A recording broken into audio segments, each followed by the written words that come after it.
মিথ্যে প্রতিশ্রুতিগুলো দিচ্ছে, জনগণ কি বোঝে না? ওদের প্রতিশ্রুতি মিথ্যে, আমাদের প্রতিশ্রুতি অতটাও মিথ্যে নয়, একটু কম মিথ্যে।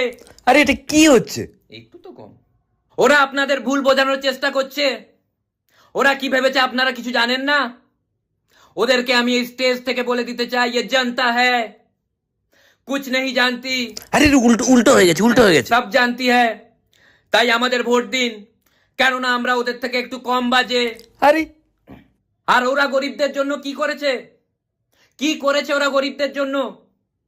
আমরা সবাইকে জব দিতে চাই, গরিবদের বাড়ি বানিয়ে দিতে চাই, গরিবদের একটা করে হেলিকপ্টার দিতে চাই, বাইক স্কুটি সব দিতে চাই, বাড়িতে এসি বসিয়ে দিতে চাই। ঢপ আমরাও মারতে পারি, মারবো যখন বড় মারবো ঢপ। আর ওরা বলছে শিক্ষা ব্যবস্থার পরিবর্তন করবে, ইংলিশ মিডিয়াম স্কুল করবে। ওরা নিজেরা ইংলিশ জানে? ওরা কি নিজে